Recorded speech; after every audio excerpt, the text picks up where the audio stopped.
Partisipasi mengikuti polling debat Pilkada Jakarta dengan mengarahkan kamera ponsel ke QR Code di layar televisi Anda. Dan kami akan mengumumkan hasilnya pada akhir polling nanti. Dan kita ke informasi selanjutnya, pemirsa, Presiden Joko Widodo membuka kegiatan Nusantara TNI Fun Run di Ibu Kota Nusantara, Kalimantan Timur. Fun Run saya nyatakan dimulai. 3, 2, 1. Presiden Joko Widodo membuka kegiatan Nusantara TNI Fun Run di Ibu Kota Nusantara Kalimantan Timur sekitar pukul 6 pagi tadi. Kegiatan ini diikuti ribuan peserta dari berbagai unsur, mulai dari TNI, pejabat, hingga masyarakat. Selain untuk peringatan hari ulang tahun ke-79 TNI, acara juga bertujuan untuk memperkenalkan IKN kepada masyarakat luas. Usai kegiatan, Jokowi mengungkapkan bahwa kegiatan keramaian ini harus terus diciptakan di lingkungan Ibu Kota Nusantara. Presiden menegaskan bahwa untuk memindahkan ibu kota membutuhkan waktu dengan mempertimbangkan berbagai aspek, diantaranya rumah sakit, pendidikan, hingga logistik. Memindahkan ibu kota itu tidak hanya urusan fisiknya saja, tapi membangun ekosistemnya yang perlu, dan ekosistem terjadi. Sehingga kalau yang namanya kita pindah itu rumah sakit siap, karena itu dibutuhkan pendidikan anak-anak nanti siap, sekolah artinya dibutuhkan dari TK, SD, SMP, SMA, SMK, universitas, kemudian keramaian, ada restoran, warung-warung yang juga diperlukan, kemudian masalah yang berkaitan dengan logistik, di mana kita mencari sesuatu barang, di mana kita mencari sesuatu ingin beli barang, semuanya itu harus siap.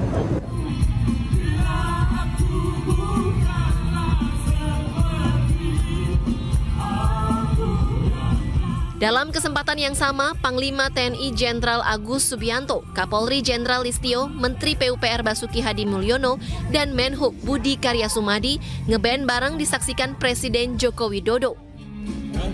Panglima hingga Menhub membawakan beberapa lagu mulai dari Dewa 19, Sheila on 7, hingga Bon Jovi. Penampilan mereka pun menghibur para tamu yang hadir termasuk Presiden dan Ibu Negara. Program makan siang bergizi gratis terus digalakan di berbagai wilayah di Indonesia. Seperti yang terjadi di Purwakarta, Jawa Barat, Kodim bersama Forkopimda menggelar baksos kesehatan, sunatan massal, pembagian sembako hingga makan siang gratis. Beberapa orang dari Purwakarta dan Karawang ikut berpartisipasi menyisihkan rezekinya berbagi dengan masyarakat. Kegiatan ini bertujuan untuk memajukan Purwakarta serta meningkatkan kesejahteraan masyarakat. Terima kasih banyak kegiatan hari ini semuanya dari Pak Bupati, kemudian Ibu Ketua, Pak Kapolres, kemudian rekan-rekan Forkopimda yang lain, termasuk dari PMSE, kemudian dari PLN-nya sendiri atas kolaborasi yang kita laksanakan pada hari ini luar biasa. Semarak HUT TNI dan HUT PLN dilaksanakan bersama-sama di Purwakarta dengan support yang sangat luar biasa, bukan hanya dari Forkopimda tapi dari semua elemen yang ada. Sementara itu, calon gubernur Jawa Timur Khofifah Indar Parawansa belusukan ke Pasar Sayur Magetan, Jawa Timur. Melihat kondisi pasar yang kurang baik, Khofifah berjanji akan merevitalisasi pasar.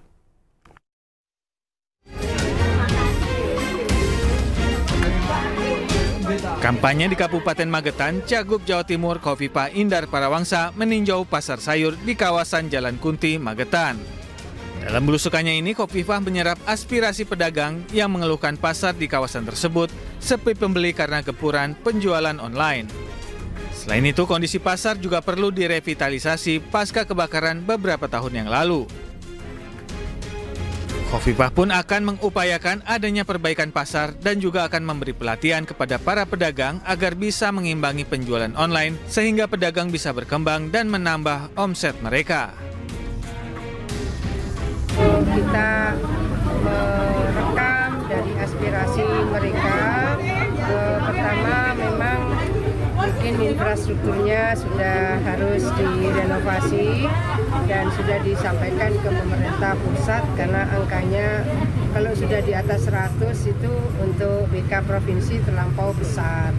Biasanya provinsi membantu antara 10 sampai 20 miliar, tapi ini renovasinya menyeluruh sehingga angkanya di atas 100. Tadi saya menyampaikan memang biasa itu Kementerian PUPR. Belusukan Khofifah ke pasar tradisional karena pasar menjadi pusat perekonomian warga. Selain itu, keberadaan pasar tradisional juga bisa menjadi ladang perputaran ekonomi hingga tingkat paling bawah. Dari Magetan, Jawa Timur, Rahmat Ilyasan, iNews melaporkan.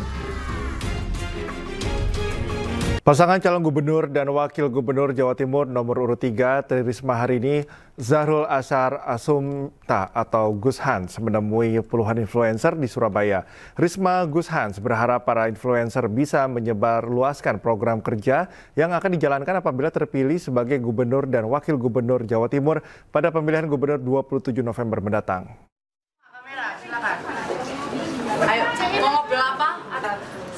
Paslon Cagup Cawagup Jawa Timur nomor urut 3, Tri Risma hari ini dan Gus Hans mengajak puluhan influencer dan sosialita untuk menyampaikan program-program kerja jika paslon Risma Gus Hans terpilih sebagai gubernur wakil gubernur Jawa Timur.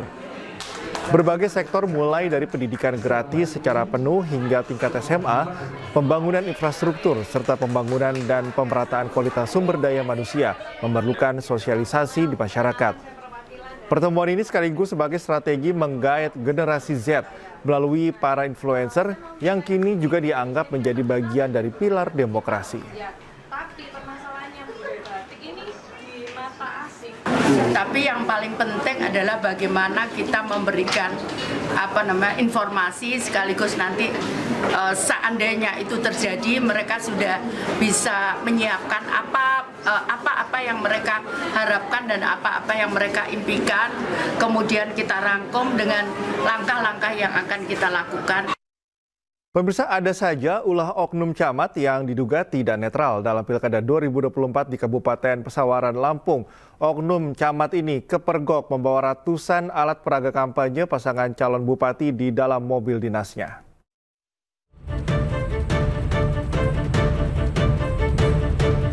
Inilah detik-detik saat oknum camat Negeri Katon, Kabupaten Pesawaran, Enggo Pratama ditemui warga saat bersembunyi di kolong meja kerja. Warga memergoki di dalam mobil dinasnya terdapat ratusan alat peraga kampanye salah satu paslon bupati dan wakil bupati Kabupaten Pesawaran. Didampingi pihak kepolisian dan Bawaslu, warga pun meminta oknum camat ini membuka mobil dinas yang terparkir di halaman kantor camat. Dan benar saja di dalam mobil dinas tersebut warga mendapati ratusan banner calon bupati nomor urut 2, Nanda Indira dan Antonius. Ganjep apa ya? Mayangan. Tidur di bawah meja bisa 3 jam, Pak. Tidur, Pak, ya? HP-nya jatuh. Oh, itu memang mobil ini Bapak yang bawa, Pak? Pendek, Pak. Bukan. Nganternya kok pakai celana pendek, Pak? Ya, Pak. Tidur di bawah mejanya bisa sampai 3 jam ya, Bang ya? Tidur di atas kursi. Oh, Bapak minat ini.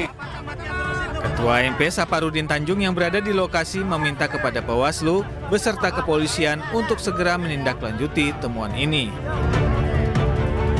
Artinya ini ada tangkap tangan ya, artinya ada dugaan, mungkin sudah bukan dugaan lagi, karena tadi sudah dibuktikan bahwa di dalam mobil dinas Pak Camat, ya kan, setelah dibuka benar ada banner-banner dari calon, ya kan.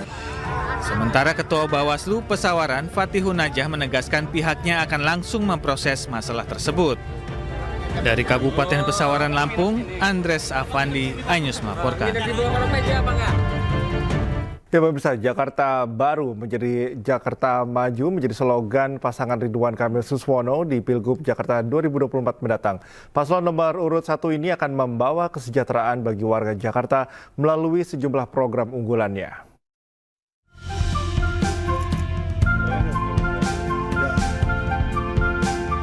Salah satu program unggulan Ridwan Kamil Suswono yakni memperbaiki infrastruktur transportasi di Jakarta. Pembangunan sistem transportasi berbasis sungai menjadi solusi kemacetan kronis di kota metropolitan ini. Selain transportasi sungai, RK juga berencana menata ulang area bantaran sungai Jakarta agar lebih baik. Ya, kita lagi survei realistis tidaknya. Ketika itu realistis dan memungkinkan, transportasi sungai itu bukan hal baru, di seluruh dunia juga udah ada kan.